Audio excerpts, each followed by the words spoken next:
찬미 예수님, 찬미 예수님, 예수님께서 우리를 너무 사랑하시기 때문에 다양한 선물을 주시려고 세상에 오셨습니다. 예수님께서 모든 사람들이 하느님의 사랑을 체험하고 행복하게 해피 살기를 바라셨습니다. 오늘 복음 말씀도 뿐만 아니라 모든 말씀에 예수님께서 기본적인 세 가지 선물을 주신다는 것을 우리가 생각하고 묵상하게 됩니다. 이 세 가지는 위로와 기쁨과 평화입니다. 이 세 가지를 가지면은 우리가 행복하게 살 수 있습니다. 사실 사람들이 위로가 많이 필요한 이유는 상처를 많이 받기 때문입니다. 살기가 대인관계에 있어서 이렇게 부드럽게 이루어지지 않고 어떤 때는 상대방이 우리를 공격하거나 무시하거나 헛소리하거나 못 살게 해줄 때도 있습니다. 우리가 상처를 받으면은 마음 아프면은 평화가 기쁨을 잃게 되고 행복하게 살지 못합니다. 그래서 예수님의 이 세 가지 선물을 우선 잘 받으라고 오늘 우리에게 말씀하십니다. 이 와달루페 회 교육관에서 한 달에 한 번 미사 하는데 어느 자매 미사 끝나고 저를 찾았습니다. 신부님, 저는 살기가 너무 힘듭니다. 왜요? 여러 어려움이 있는데 특히 제가 레저 단원으로서 함께 레저하는 자매가 나를 괴롭혀요.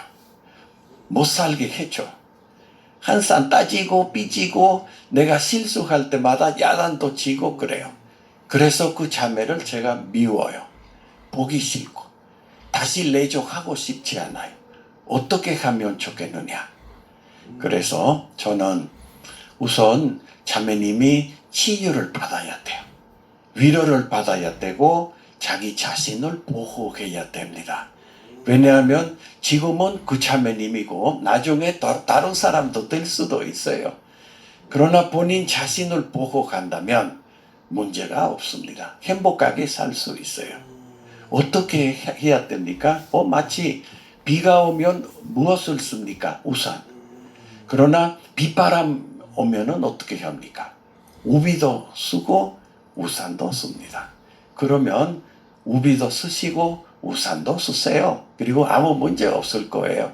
무슨 말인지 못 알아들었어요. 우산과 우비는 바로 하느님의 말씀과 기도입니다.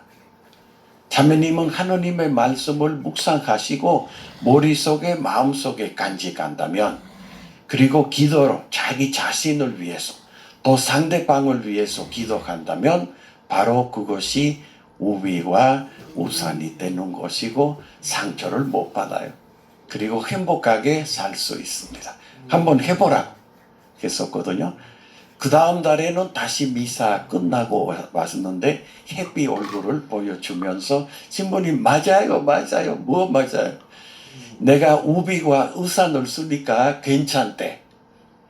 그 자매가 여전히 나를 괴롭히려고 야단치고 무식하고 삐지고 따지지만 저는 괜찮아요. 내 속으로 하느님 나와 함께 계십니다. 내 행복을 지켜야 돼. 내가 속상하면 안 되고 상대방을 미워하면 안 된다. 이런 것을 자기가 깨달았어요. 그래서 이제는 아무 문제 없이 열심히 레저 단원으로서 살겠다고 했었습니다. 오늘 제일 독서부터 복음 말씀까지 위로와 기쁨과 평화에 대해서 이 세 가지 선물 우리가 생각하게 됩니다. 제일 독서에서 이사야 예언자는 하느님의 이름으로 사랑하는 마음으로 예루살렘 사람들에게 기쁜 소식을 전해줍니다. 모두 기뻐하고 즐거워하여라. 너희가 이 위로의 품에서 영광스러운 가슴에서 젖을 먹어 흡축하리라. 보라, 내가 예루살렘의 평화를 강물처럼 끌어들이리라. 내가 너희를 위로하리라. 너희 마음을 기뻐하리라. 이렇게 굉장한 말씀을 하시는 이유는 그 당시에 이스라엘 사람들이 많은 압박과 상처, 무시, 노예 생활까지 하고 있었기 때문에 이사야 예언자는 하느님의 말씀으로 모든 사람들을 위로하고 기쁨과 평화의 선물을 주는 것입니다. 오늘 제2독서에서 사도 바울은 갈라디아인들에게 새 창조에 대해서 강조를 합니다. 새 창조, 우리가 새 창조예요. 유다인이든 이방인이든 상관없이 세례를 받고 예수 그리스도를 믿는 사람들이라면 모두 새 사람이 됩니다. 그래서 이 새로운 마음, 이런 법칙을 다루는 모두 우리가 하느님의 백성은 평화와 자비와 내리기를 빈다고 하셨습니다. 그리고 오늘 복음 환호성 사도 바울은 갈라디아인들에게 이렇게 말씀하십니다. 그리스도의 평화가 너희 마음을 다스리게 하여라. 그리스도의 말씀이 너희 가운데 풍성히 머무르게 하리라. 이렇게 하시는 말씀은 우리가 그만큼 하느님께서 주시는 선물을 간직해야 되고 보호해야 되고 활용해야 행복하게 살 수 있습니다. 이것은 알고 예수님께서 제자들을 훈련하면서 특히 오늘 복음 말씀에 72 제자를 파견하면서 복음을 선포하라고 하면서 어느 집에 들어가거든 먼저 이 집에 평화를 빕니다. 이렇게 말하라고 하셨습니다. 그 집에 들어가거든 받을 사람이 있으면 너희의 평화가 그 사람 위에 머무르고 그렇지 않으면 너희에게 되돌아올 것입니다. 하십니다. 그런데 마테오, 마르코, 루카 이 세 개 복음에서 예수님께서 12사도를 파견하면서 복음을 선포하게 하면서 공식으로 모든 사람들에게 기쁜 소식을 전하라고 하셨습니다. 단 유일하게 루카 복음에서 72 제자 별도로도 파견한다고 하십니다.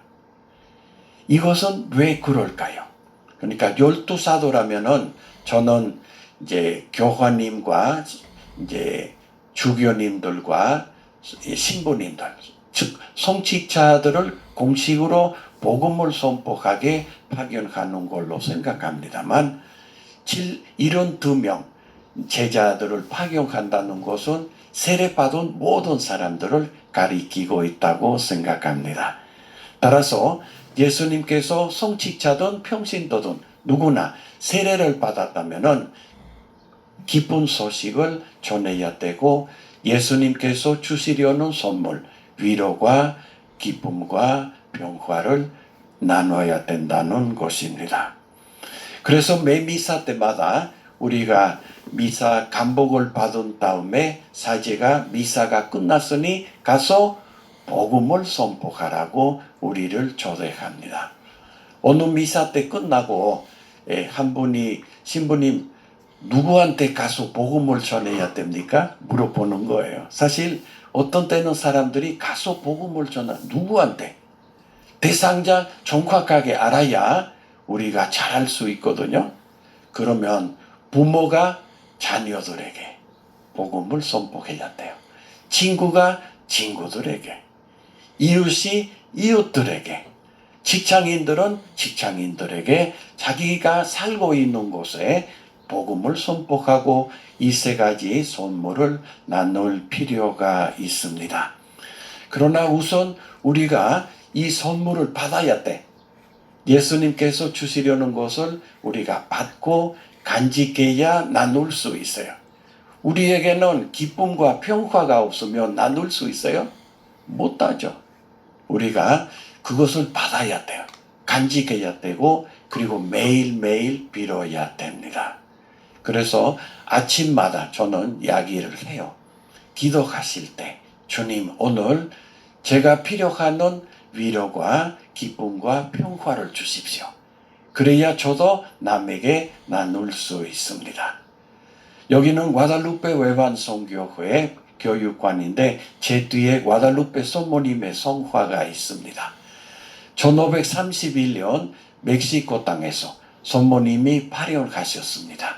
그 당시에 원주민들은 상처를 받아 슬픔과 절망에 빠졌습니다.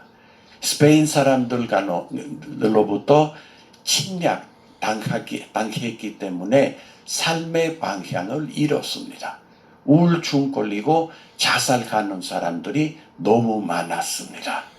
그러나 성모님이 발용하시고 후안디에고를 당신의 도구로 삼아 멕시코 주교님한테 가서 이 자리, 이 언덕에다가 성당을 세워달라고 하셨습니다.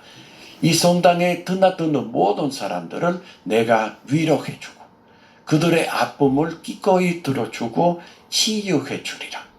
그리고 그들에게 기쁨과 평화를 주고 모두 행복하게 내 아들을 믿게끔 해 주리라. 어서 가서 이 메시지를 전하라고 하셨습니다. 결국은 그날부터 이제 성모님 찾아가는 모든 사람들이 예수님의 사랑, 이 세 가지 선물을 성모님을 통하여 받게 되었습니다. 지금도 과달루페 성모님께 매달리는 모든 사람들도 이러한 선물을 받을 수 있으니까 우리도 믿는 마음으로 이 선물을 받도록 같이 노력합시다. 이 미사는 계속해서 봉헌하면서 주님이 주시려는 선물을 잘 체험하고 잘 나누도록 하겠습니다. 아멘. 신앙을 고백하겠습니다. 전능하신 천주 성부 천지의 창조주를 저는 믿나이다. 그 외아들 우리 주 예수 그리스도님 성령으로 인하여 동정 마리아께 잉태되어 나시고 본시오 빌라도 통치 아래서 고난을 받으시고 십자가에 못 박혀 돌아가시고 묻히셨으며 저승에 가시어 사흘날에 죽은 이들 가운데서 부활하시고 하늘에 올라 전능하신 천주 성부 오른편에 앉으시며 그리로부터 산이와 죽은 이를 심판하러 오시리라 믿나이다. 성령을 믿으며 거룩하고 보편된 교회와 모든 성인의 통공을 믿으며 죄의 용서와 육신의 부활을 믿으며 영원한 삶을 믿나이다. 아멘.